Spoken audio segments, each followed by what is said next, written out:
I have a few questions. One is speed cool, and well, I guess we'll start. Yeah, it's fine.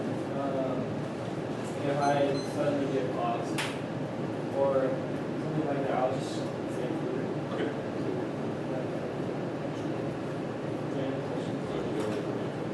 You guys, you're off, right? We're off, yeah.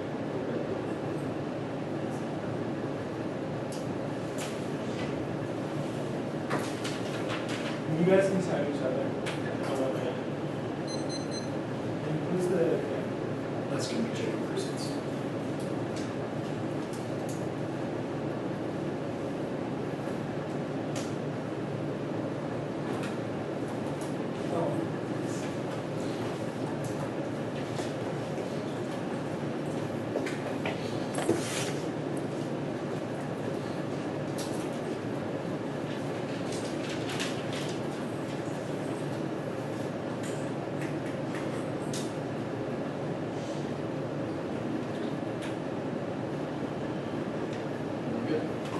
Do you have a preference on speaking city versus state?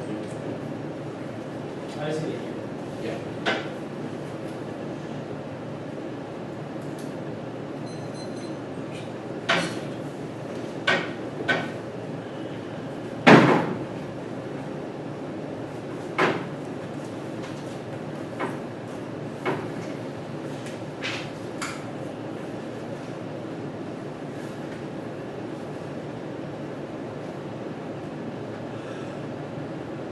Observation 1 is the resolutional analysis. The A subpoint is the topic of the United States federal government should eliminate mandatory minimum sentencing. The B subpoint is the framework. The first argument is that fiat is an act of imagination necessary to both teams access to debate. Any other framework denies reciprocity should be rejected. 2. The affirmative team has the right to define the resolution reasonably through the use of parametrics with the burden of proving the resolution true. 3. Policy net benefit is the best criterion for the debate as it allows both teams access to predictable burdens and methods of refutation. 4. Discursive implications to be evaluated through the methods of the affirmative if the methodology of the discursive implication to be evaluated through the framework of the affirmative. If the methodology of the criticism is flawed, the implication of the criticism must be a direct effect of plans package. 5. Due to the fact that our words have multiplicity of meaning, unless the affirmative's interpretation is shown to include the negative, it ought to be accepted in order to avoid silencing the PMC. 6. The PMC assigns through competing interpretations or framework shifts. The discursive implications or more immediate must be paramount over the PMC discursive errors.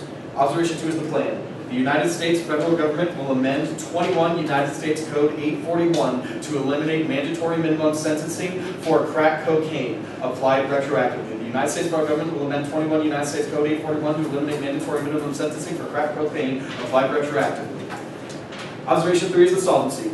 The first argument is that right now, possession of crack cocaine over 280 grams is punishable by 10 years in prison for the first offense and 20 years in prison for the second offense and life imprisonment for the third offense as per minimum standards. The second argument is that this is, for other drugs, the typical minimum sentencing begins at kilograms of the drug, where for crack cocaine it is only 280 grams, makes this a pretty disparate situation in the United States. Thus, advantage 1, periphery violence. Periphery violence. The A subpoint is the uniqueness. The first argument is that sentencing is defined differently for crimes that are typical of minority groups. The little A is you can look to the Anti-Drug Abuse Acts of 1986 and 88 that set the sentencing for crack cocaine at 10 years on the first offense for possession over simple possession. The little B is that 79% of those sentenced were African American, despite making up only 28% of the offenders. The little C is that they spend an average of 28 months longer in prison for a crack offense versus for a regular cocaine offense. The little d is that in the year 2000 there were 50% of the cases brought against for crack cocaine were brought against Latinos, while 30% were against African Americans for prosecution, despite the fact that whites were actually a larger user demographic than both of those groups combined. The B subpoint are the links. The first argument is that we eliminate mandatory minimums, which decreases the number of months that individuals need to stay in prison on average. And the second argument is that this is going to balance out the over-prosecution by checking for the racially charged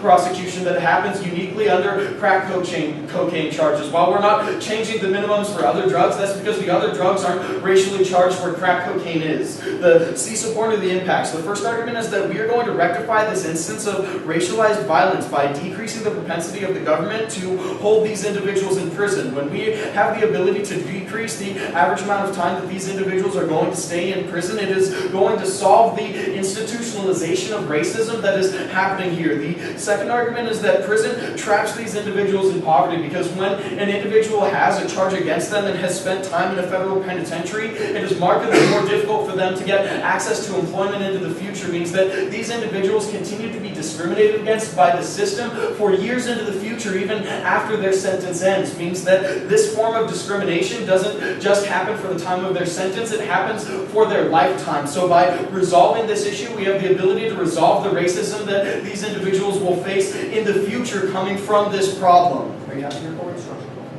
The third impact is that this is a form of structural violence that creates this disposable population, because by saying that they deserve longer time in prison as a result of this charge, when this charge is nearly always racially informed, that this prosecution creates the disposable population that is the logic of genocide. It allows these individuals to be violently forced towards the periphery and always necessarily excluded from society as a result. Do you have a question? Cool. Can I ask a question? Sure. What's poverty? What is poverty? If you've got some kind of lengthy critique, probably don't look through, but I mean, Could you answer my question? What is poverty? poverty is individuals living below the threshold where they're able to provide for their own well-being. Okay. Advantage 2 is prison crowding. Advantage 2 is prison crowding. The ace opponent is the uniqueness. The first argument is that prisons are so overcrowded right now that it is actually endangering lives. The little a is that it is leading to inter-prison violence, because rather than individuals being isolated into cells where they have few shared occupants, they are put into large gymnasiums where there are hundreds of individuals put into the same room. This allows for the opportunity for massive amounts of fights and sexual violence to break out within prisons, because it's difficult for prison guards to get into the middle of a fight and be able to stabilize the violence that is happening and prevent it from escalating at the point at which there are so many individuals that it is a considerable risk for them every time that they enter into that area. Moreover, it is easier to hide violence when there are 150 people to be looked at in the same room rather than just 3 people to be looked at in the same room. The little b is that this is also leading to significant health problems, where diseases like the flu are able to spread very rapidly because they're in such close contact with one another and don't actually ever have the ability to get away from other individuals. Means that disease exposure is dramatically higher in prisons as a result. The piece of point is the link. The first argument is that we decrease the amount of time that individuals need to stay in prison by eliminating the mandatory sentencing. The second argument is that we decrease the number of prisoners in jail at any given point in time, because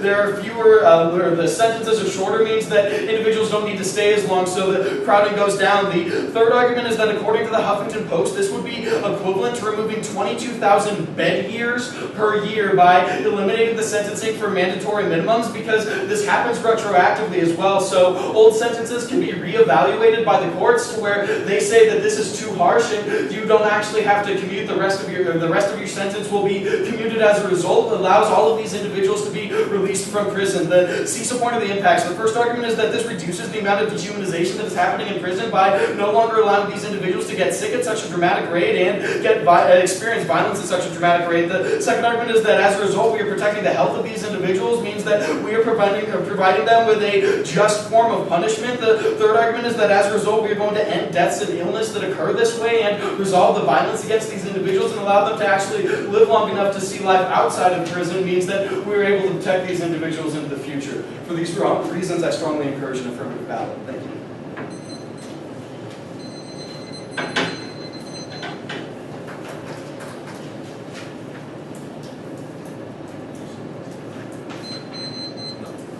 So the order is going to be 1, 2 off, then case order. I. His name's Kevin. Oh, yeah, sorry. I'm going to start your class. Are either of you your assistants? Yep.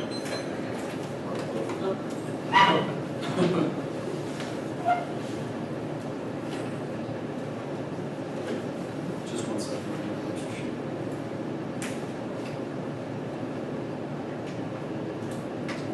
Ready? A's interpretation eliminating means to completely remove all mandatory minimums on federal offenses.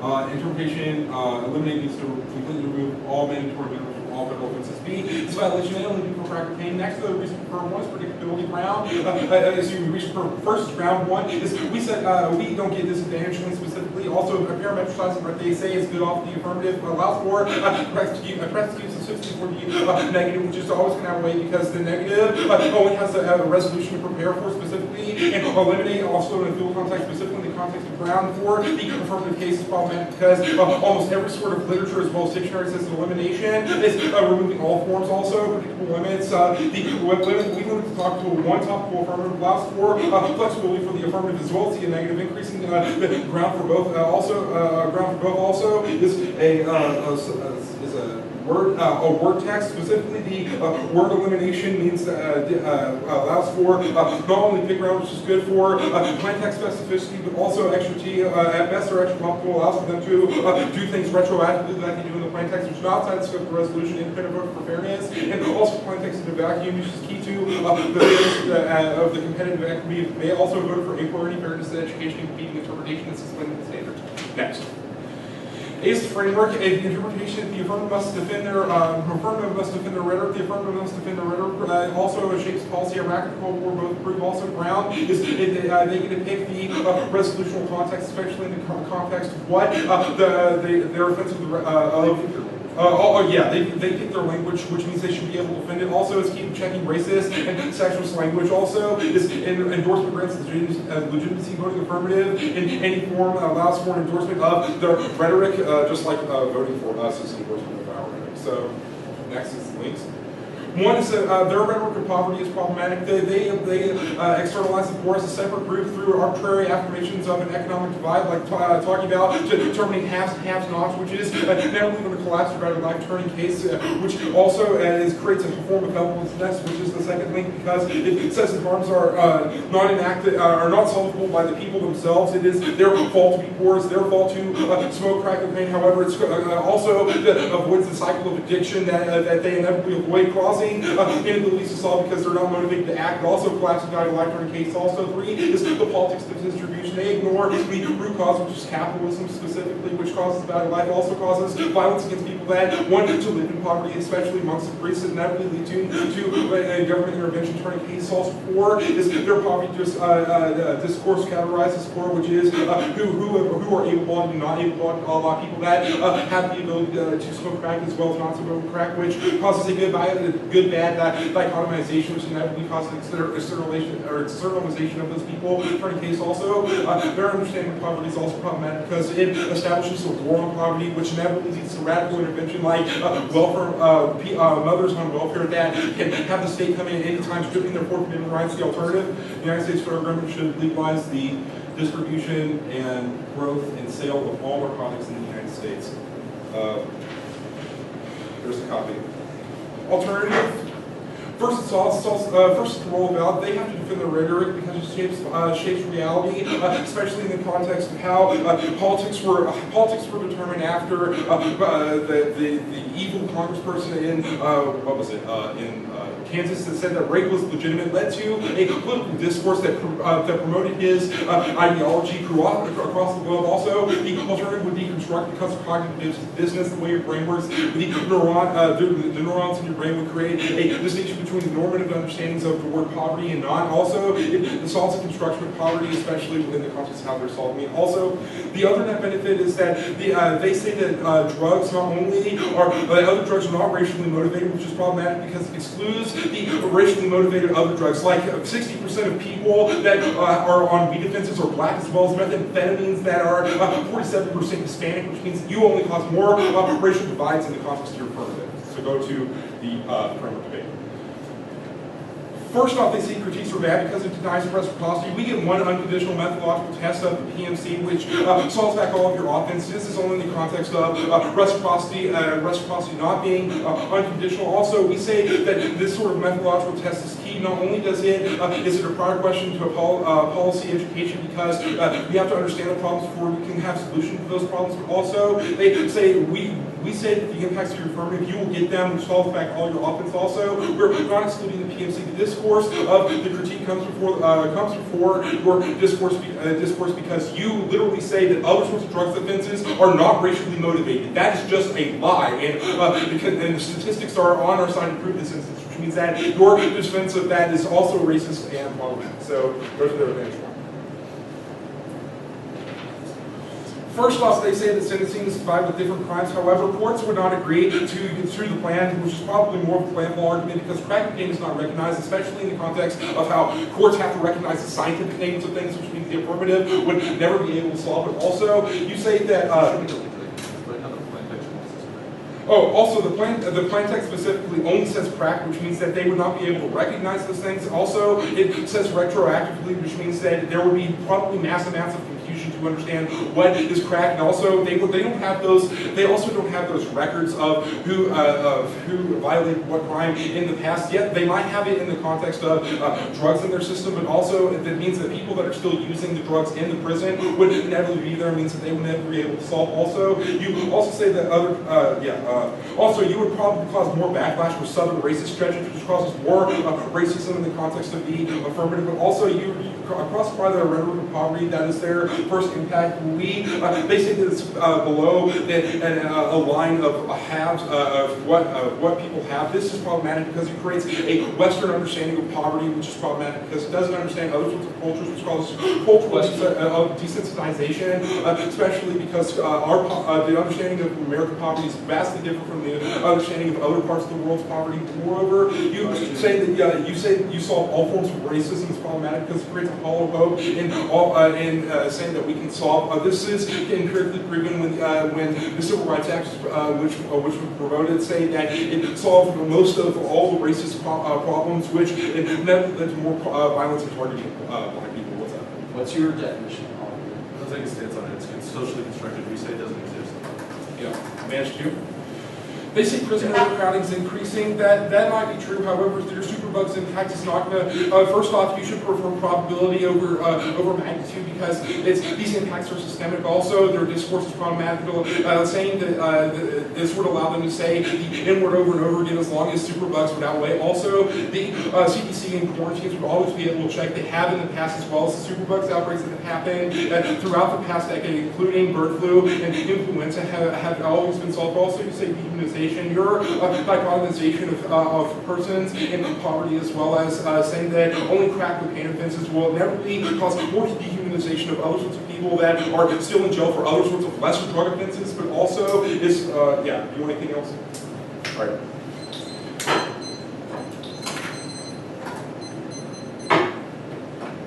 It will be the case, which is going to go to advantage 1, advantage 2. Oh, sorry. The C on top. Then case, which will go to advantage 1, advantage 2. Then our framework. Then their framework. And it's going to be. Yeah, just wrote it up. Yeah. Or I was just studying how you're going through because I have things to go over that can't put it in that order. So I'll just Got it. Okay, so you have it T, add 1, add 2, framework on case, K, in order? Okay.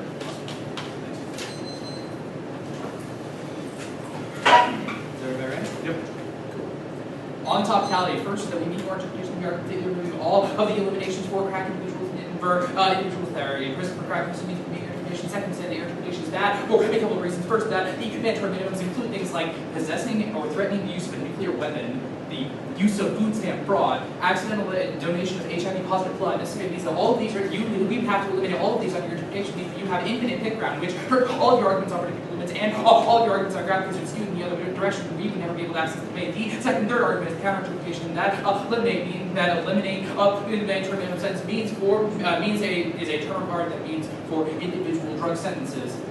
Third and fourth is counter-variance. First, we say that this allows for the best ground. We say that you get access to all of your arguments about why, not only why these individuals are talking about, but why our rhetoric of poverty is bad. Additionally, why mandatory minimums are good means that we used to get access to ground. Additionally, the second argument here is that is debatability. We said this is a debatable interpretation that allows both teams access to ground. Additionally, third, we say the permanent has the right to define the resolution reasonably as long as it is both grammatically legitimate and debatable. We say that this is key to prevent negative teams from just writing top calculus to never be able to meet, and this would exclude us from debate. They say they lose access to ground. They read the criticism that they have prepped. This means they still had access to ground. Additionally, they have all the reasons why mandatory minimums are bad. It means that they still have access to ground in this debate. They say best definition. They say it's our interpretation is just as legitimate. We still they don't provide reasons why you should be preferring this. They say predictable limits. First, this is very predictable that that sentencing crack cocaine is one of the most common that's proved through the affirmative means that this is a predictable interpretation. Second, said that you overlimit the topic means that we would never be able to get access to the debate because you can just read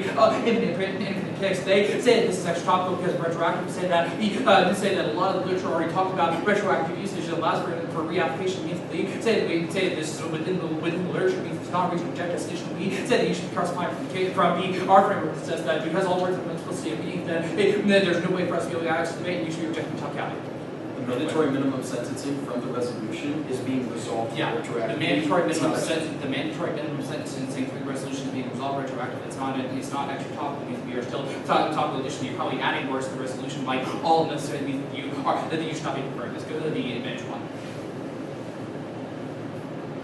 The first argument we make here is that the courts can't use this because it's not the scientific name. We say in the United States Code, which is what we talk about in the plain text references, crack and cocaine necessarily means that this is interpretation through, that this is a legitimate interpretation. Additionally, second, said the Justice Department probably resolves the decision by saying that that by telling the courts how to interpret this law necessarily means that there's no solvency to that. So the next argument we make here is that retroactive doesn't work because the records don't exist. First, we say that the courts probably do have the records available. Necessarily means that people can reapply. Additionally, second, say that individuals keep their own records in order and why they are in prison necessarily means there's no reasons why they wouldn't be able to reapply. Additionally, we say that if this is true that their records don't exist, and we say that individuals probably be able to reapply would be removed anyway if there's no legitimate reasons why they're still in prison. This argument just doesn't make sense.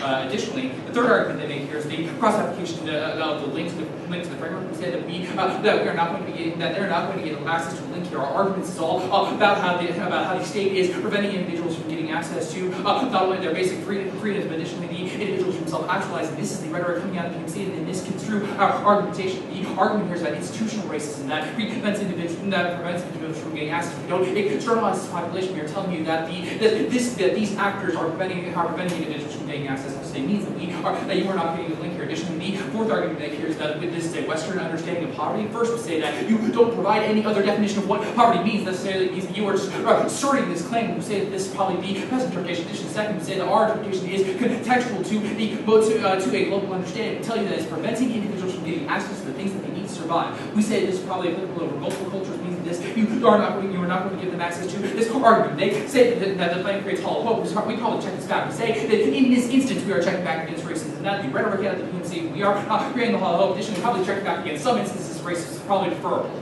Advantage 2. Such for you guys, none of your impact defense applies. All of the impacts of this advantage come back of systemic death as a result of disease, not an escalation to superbug. Necessarily means that all of our arguments that individuals in prison are being killed as a result of these diseases means that it's a systemic harm that meets into your framework of probability for magnitude. Means that we function within the impact framework that you are giving, and we probably solve this better by this being a systemic impact that's happening now. All of your arguments about individuals being externalized by poverty probably are not going to happen. Necessarily means that all of your arguments don't function. The last argument I need to answer here is about the dichotomy of persons in poverty. We already answered this back on the other flow that says that the affirmative is telling you that we are individuals who are being held down by a system that oppresses them and prevents them from getting access to the same means that we by breaking this down and allowing individuals to self-actualize, it prevents and destroys this dichotomy and it prevents the externalization that you talk about. Our framework. None of this framework discussion is really going to matter at the end of the debate, but I want you to extend across the number 4 argument that says that you need to have arguments about the methodology of the plan, but we say that this is necessary and that it should be based off the link to the plan text. This prevents people from just running an infinite number of criticisms that we would never be able to get access to the ground. You should be able to provide reasons why the plan itself is bad. Our argument here is that even if we don't get this argument, we can still function within your framework because the PO is an act of imagination that allows us to get access to the debate until we get to where our impasse against rules. The critique framework. We will defend our rhetoric. We have defended our rhetoric through the case debate. We make the arguments about how it is a system that is preventing individuals from getting access to these that you are going to get to know link and link turn as to why this is none of this argumentation matter addition as long as we still get to weigh our impacts under your framework. We argue that the rhetoric of the affirmative is going to allow for the creation of these changes through the role-playing of these policy frameworks instead means we are able to make the changes that you talked about means we are able to function within your framework. The link to make.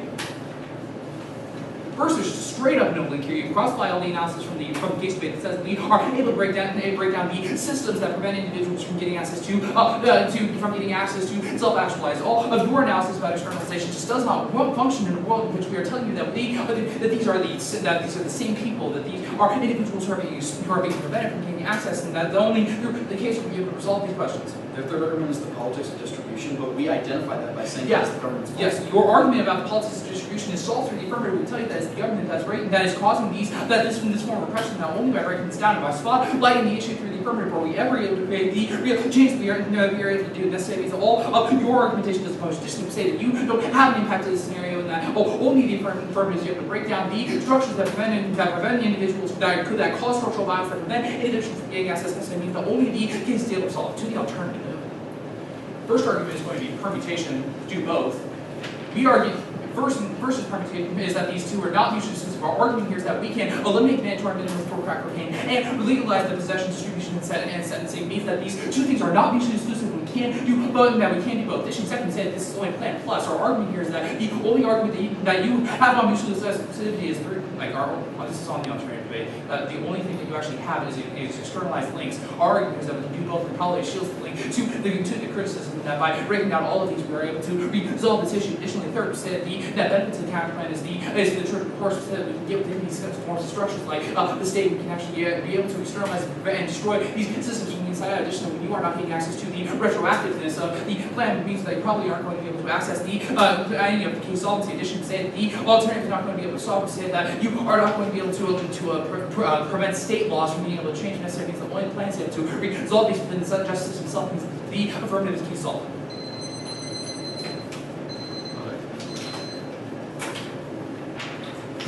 Case. I'm going to go ahead and G order. So add 1, add 2, framework, overview, critique.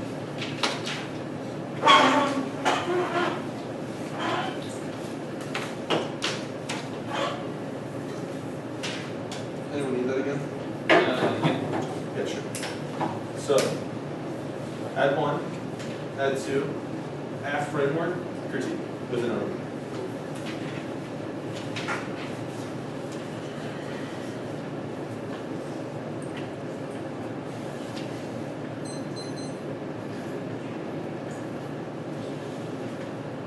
Ready? Extend the LOC number 1 argument. You misunderstand our argument. You said that the code, you said changing the United States code resolves this question. You've now resolved our issue. Our issue is that the plan would be deemed void for vagueness by the Department of Justice, which means that there would be no way to interpret the law. It would obviously be dismissed as a terminal, no solvency argument to the plan, which means you have no effect. The reason why we're doing that is because all you say is crack. Laws that violate crack, however, there are no laws on the book for crack. There are laws on the book for crack cocaine. You've now resolved this plan law argument. You said the Department of Defense would tell them how to do it. Our argument is that the Department of Defense would tell them that the plan is deemed void for vagueness, which means that there would be no way for them to interpret it at all, which means they would have them not enforce the plan, which means there's no way for you to resolve either of the advantages because both of them are implicated on the Department of Justice being able to remove people out. You say you solve institutional racism. A couple of problems with that. You've conceded that you necessarily commodify some particular issues of racism that ignore other forms of racism that go on. Only the alternative resolves this in our favor. Because we legalize all narcotics, which are all racially. Their notion that only crack cocaine is racist necessarily is cherry picking and it creates a hollow mentality, or it creates a moral tunnel vision understanding of how we should resolve the problems of the plan. The alternative, the counterplan resolves all this because it makes all of them legal. You say we have no definition of what poverty is. That is exactly our argument that poverty is not a thing, rather a social construction. And the way you construct it is necessarily problematic because it creates a notion of people who have an acceptable level of understanding. That some people live at a notion where they have an acceptable level of status, where they live at a level that they can define themselves, where they can support themselves. But that necessarily says that people like Buddhist monks and Catholic priests who take vows of poverty necessarily somehow deviate because they don't live at the necessarily acceptable level of what it means to be predictable. You say that our interpretation is that we've got to control people. That's not responsive to argument, and it's not an offensive justification. You can see that you create a cultural misunderstanding of what poverty is. For example, in the United States, the federal poverty line is much higher than what its entire villages make in other parts of the globe, which necessarily proves that it's a social construct go to advantage to. I think this sucks for you guys, language is problematic, but we're not going to go for that. We will go for the argument, however, that indicates the counterplan solves 100% of disadvantage. You have not comparatively better than the plan. Your Department of Justice argument concession probably means that the plan does not result in any decrease in overcrowding because it doesn't get implemented in any capacity. The counterplan has no such issue because it gets rid of all narcotics, which means that the sale, distribution, and transportation of all narcotics, and don't allow for PMR balling on this question because they obviously could have made answers in the MG just elected not to go to the framework bit.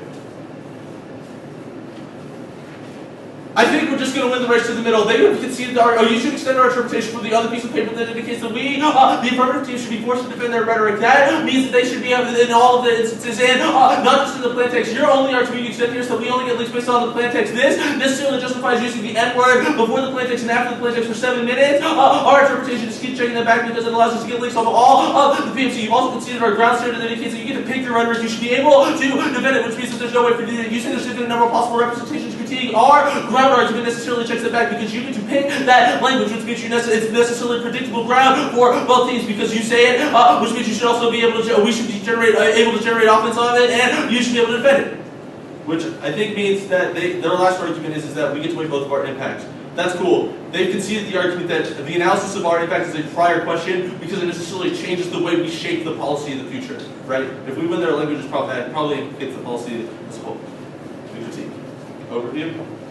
There is no offensive justification for the rhetoric of poverty. Look down the MG. All they say is that we're able to break down the structure. That is not an offensive justification of why we should say the term for. The counterplan resolves all of the necessarily all of the arguments that the plan does. I.e., it breaks down the necessarily structural institutionalism of the plan while avoiding the entire context of racism. You've conceded that the creation of poverty in your speech, i.e., people who live at a certain level of acceptable status in order to make themselves survive, creates a Western understanding of what is an acceptable level to survive. I.e., in the United States, it's $20,000 a year. In other parts of the globe, it is not that way, which means that they're necessarily created a rhetorical violent strategy, even if they did not necessarily mean that you say go. Okay, so also they've conceded that necessarily causes the worst form of violence because it allows the states to intervene on people and destroys people's valuable life because saying that they live at a subhuman level, which necessarily turns back all of the affirmative. Go to the debate proper.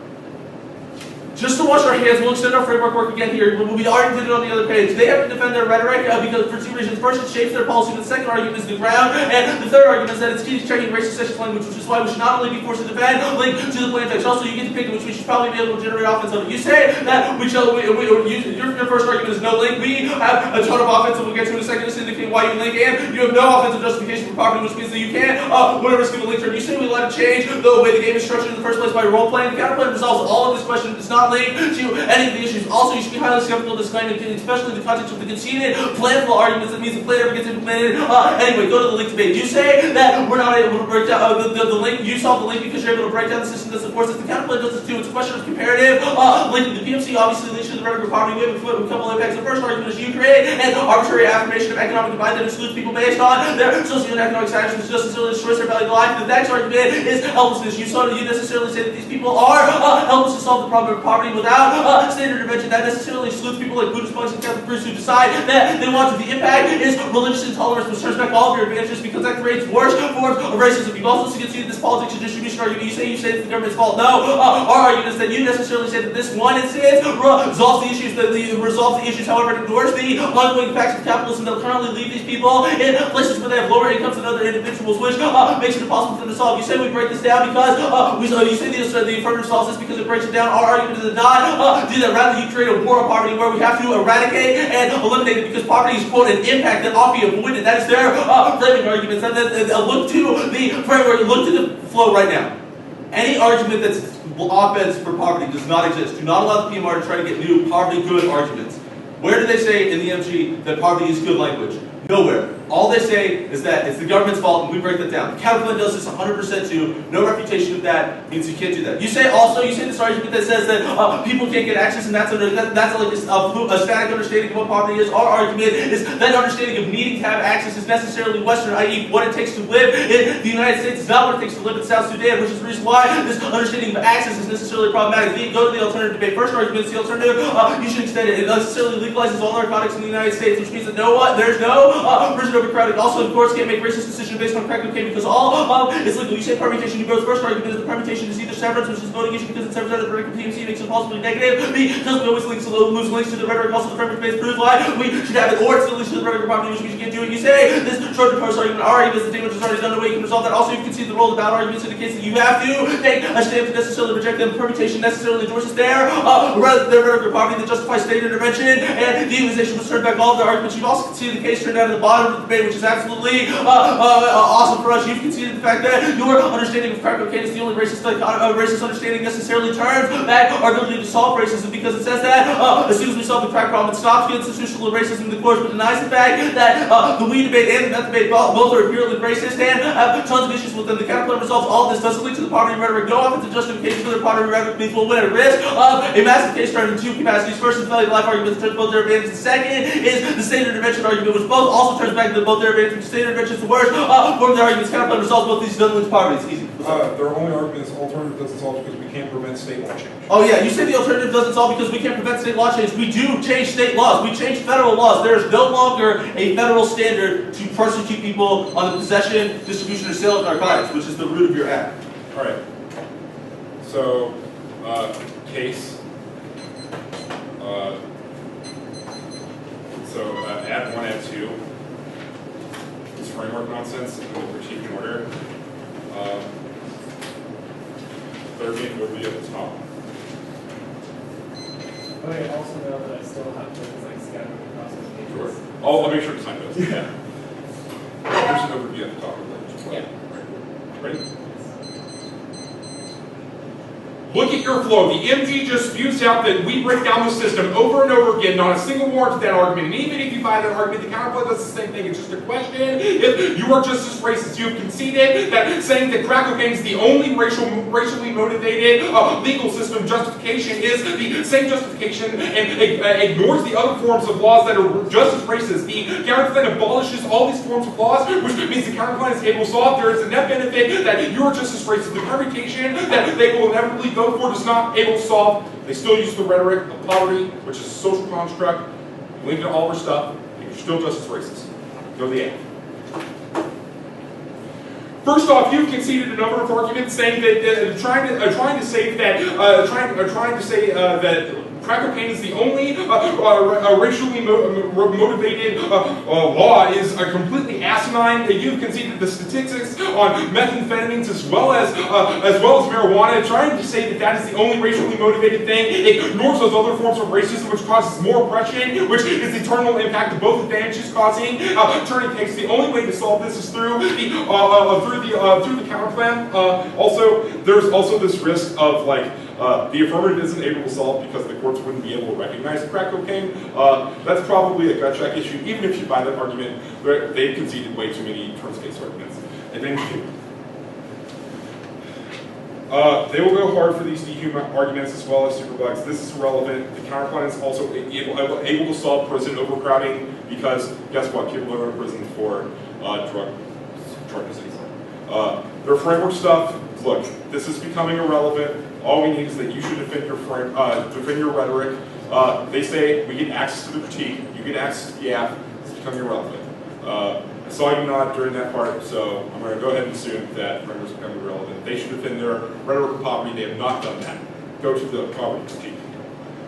First off, the first link is your rhetoric. We say that poverty is a social construct. Your defense of poverty as people, have-nots, creates a Western understanding of what poverty is, excludes people that have different understandings of poverty, like, I don't know, other parts of the world that, I don't know, when our understanding of poverty is $7.75 or whatever, or less than $5 a day, excludes, and that's vastly more than other sorts of parts of the world, which means that those parts of the world get violence enacted against them. Moreover than that, you conceded that it ignores the people that want to live under conditions that you talk about, including monks and priests, which ultimately causes more violence against them. You also conceded that it creates a term for the war on poverty. You might be able to break down the system, but so does the alternative. Our argument is that your rhetoric is more problematic. Also, these arguments that you concede off of the bottom of the alternative are also turns case arguments, saying that your argument that cocaine is the only racially motivated thing is silly.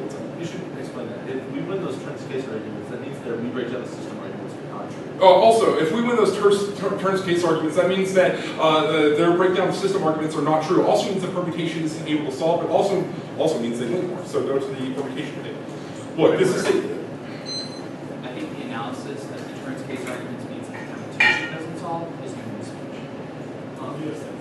That's obviously just an explanation of what our turns case argument means. It's functionally impact calculus of what the turns case argument means. Point of information. Yeah. We don't even have to win that. You conceded that your just racial motivator, which is the deep impacts on the bench, which means so. Okay, let's go to the permutation.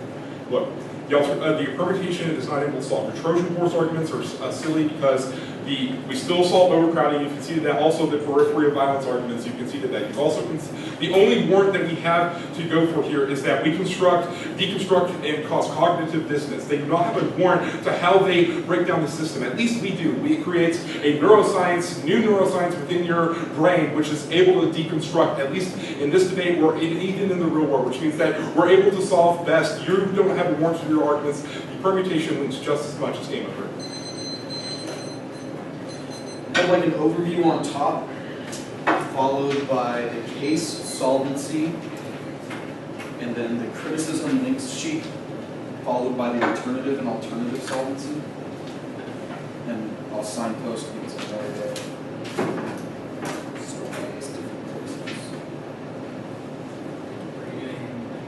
Oh, sorry. Follow-up solvency by advantage 1, advantage 2. So it'll be case debate straight down. Mine's flowed a little funny, so I'll just signpost one. And then links all called solvency.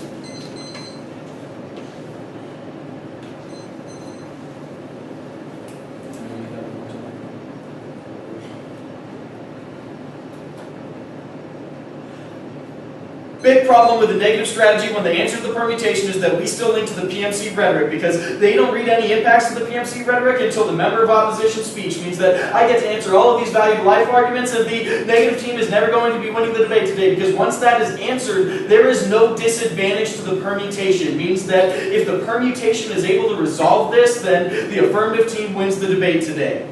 Let's look specifically first to a little bit of work that needs to be done on the solvency. Okay, so they're going hard for this argument that the plan can never solve because it's too vague, because the Justice Department doesn't know what crack is. I'm going to extend Corey's argumentation that the United States Code references the Justice Department is going to resolve this issue. Like, they know what crack is basically our argument here. But moreover, when I read in the PMC that I said crack cocaine, while it might say it on the sheet, my PMC rhetoric, which is what they want to make the debate about, I probably get access to solvency here. There's no reason to evaluate this. Let's go to the hollow hope arguments that they're going for. That might be on advantage 1 for you. I don't know. I put it somewhere funny. Core's argument is that we're able to check back for this because in the impact scenario, I say specifically that we're able to resolve this situation in this instance. So at the point at which all of their argumentation is that we claim to solve all racial discrimination, but I said that this instance of racial discrimination is resolved through the PMC. There's probably no reason to believe any of this case term means that they have absolutely no offense coming off of this, means that the solvency is still resolved and the affirmative still gets access to solvency on advantage 1 and advantage 2. Are you happy with that, Corey?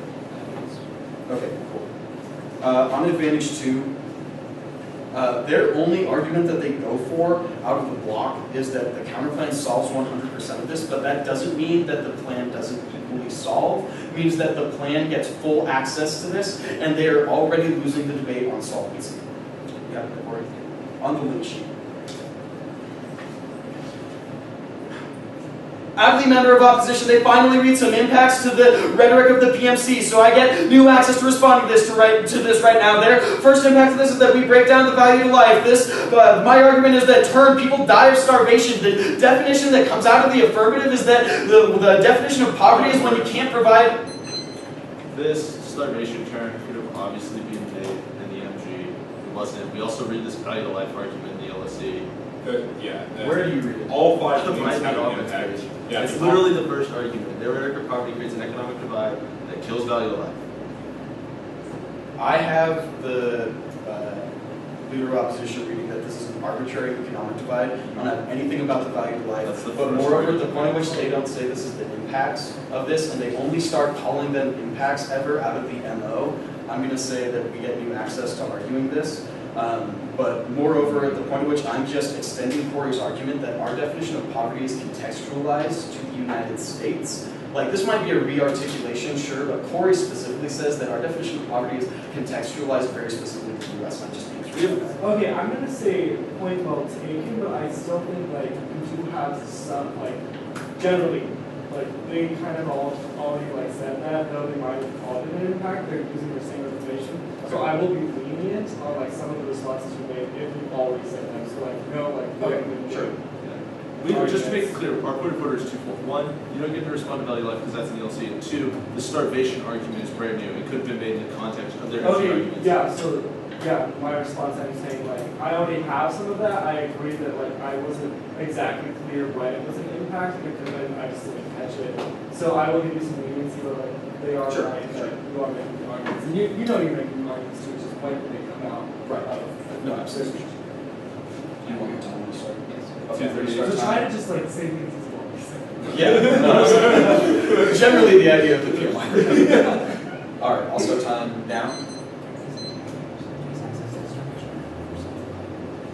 Right, okay, moreover, the point at which the case accesses these starvation terms, this is probably the reason why this is able to short-circuit all of their arguments about breaking down the value of life. When the original rhetoric coming out of the PMC is that these individuals can't get access to job means that they are starving, this is originally in the PMC, and moreover, this is relevant as a result of Core's argument that that our definition of poverty is contextualized probably means that we are short-circuiting their value to life argument when they are conceding that people die as a result of going to prison right now, and all of their arguments is about how the counterplan just accesses the case advantages means that I still get access to this as a unique reason why both the PMC doesn't link to this and the permutation is able to resolve it even if the PMC doesn't link means that there is absolutely no reason why you ever need to evaluate this argumentation against the affirmative. The next argument that I want to... Yeah, Mark? Right, at best these are all links of omissions that are resolved by the permutation when their only hard link that they are going for is that it's... This link of omission argument could have made in the LSC. We don't change any of our links, or in the MG, we don't change any of our links from the LSC. Okay, response. I'll move that argument to the alternative debate where I feel like it's going to be more relevant, or to the permutation debate where I feel like it's not going to be new and will be more relevant. Okay, I don't need to talk about the yeah, reapply the Yeah, no, absolutely. Just That's for what clarification, you want us to call? No, I like it when you call points orders. I do protect like what I think is new, but I also think it's valuable for the point application. Just making sure some. Yeah, no, I don't think it's Alright, great. Alright, perfect. I'm going to start time now. Or do you want anything else, Mitch? On to the permutation debate.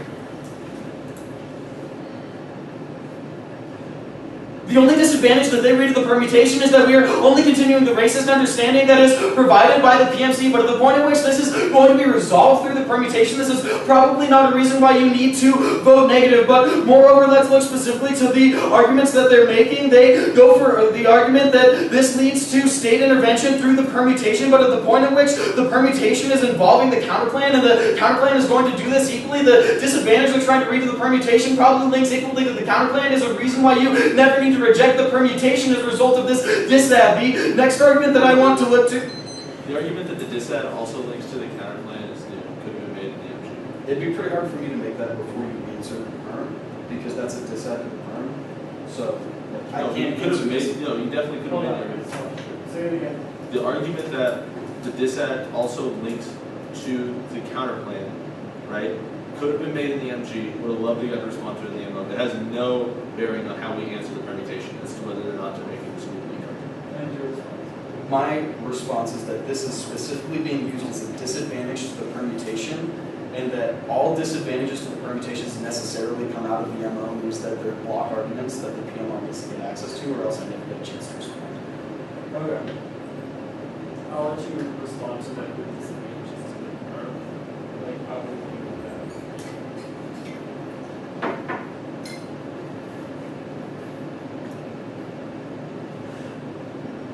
The point which the permutation is able to resolve this because their only link is through the PMC rhetoric, which we are winning is actually going to be good because we are short-circuiting all of their impact scenarios about the value to life because we are more directly accessing these individuals' ability to live into the future. You are probably going to be evaluating here first, but even if you're buying their arguments about value to life, we are going to argue that our PMC rhetoric is that these individuals are dying as a result of going to prison because they're starving to death, and that needs to be prioritized first because death needs to be evaluated first because you can't be brought back to life, but you can be given back value to life when you are still alive. So the only way to resolve this is through the affirmative. The permutation is best able to solve this. The next argument that I want you to extend is Core's argument about how the alternative is not able to solve. When they don't answer this, they never get access to any of the affirmative. At that point, the only comparison is the value to life versus the death coming out of the affirmative means that the affirmative wins the debate today because they simply don't have the magnitude on value to life because death needs to be evaluated first.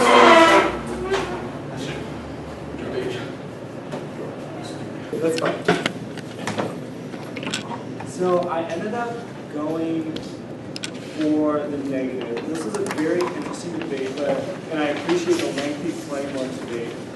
But I also feel like there's some more obvious strategies, like attacking app solvency more. I like the app solvency arguments you do make on their ad one, but I don't necessarily know that eliminating mandatory minimum sentencing would mean that these groups would get lesser sentences, because I don't think they typically get the minimums necessarily. I feel like white people would get advantages from reduction of that, so I was like, it might even increase racism, but you didn't go for that. I also thought you guys, a better strategy to the critique might have been, or the critique counterplan might have been running a DA against it that you wrote in round, because I feel like legalizing all the narcotics, specifically like meth, would be a bad idea because of the violence that is attributed to using those drugs. You know, like we don't want bath salts, Florida man. Yeah. You know, we don't want that legalized, okay? So I feel like writing a DA to that. And the way that I typically like to see rhetoric critique responses is usually like some sort of acknowledgement, because I do think there is a link and like some sort of misunderstanding from the MG of like what they're saying about how you guys are conceiving poverty. I think you guys are mischaracterizing them some. I don't think they're saying, we are using the poverty line of the United States. Their definition of poverty was that if you can't meet your needs. But you didn't really like hammer on the definition that you give in your POI that I think you could have used to be like, hey, we're not like looking at poverty extremely abusive. But they're able to like just kind of like prove enough without you guys providing like that positive definition of how you guys conceive of poverty. And that matters in the perm debate because they're saying because of the way that you conceive of poverty, you cannot join forces with them and like advocate for their plan. So I think you need to like remain true to the definition of poverty that you get. You like start saying it's contextual. Like stick with the definition that you give in the PMC and like hold that true, because I don't think that's such an abusive definition of like conceiving of poverty specifically for your plan and like what you guys are trying to accomplish in breaking down systems. Like that's not terrible. Like we want to see people meet their needs, but like they're able to be like, you're making these distinctions and you're otherizing, and they're like saying that you're doing all these things around the world, which I don't think you guys are trying to do or want to do, but you're not responding clearly enough in that. So I think you should always like apologize with a rhetoric K, and then like talk about coalition building in your permutation, because if you guys had more of an apologetic stance, I would feel more likely to vote for the permutation and be like, oh, you guys like care about this issue and like how to conceive of poverty. It just seemed like we don't care, we're going to break down systems whether our rhetoric matters or not, and like I think that's where you need to win, because you guys are chasing the same sort of impacts here. But those are just my suggestions. Are there any questions? Nah, I think we're good. Okay. Thank you. Good luck, Bill. To you as well. Thanks.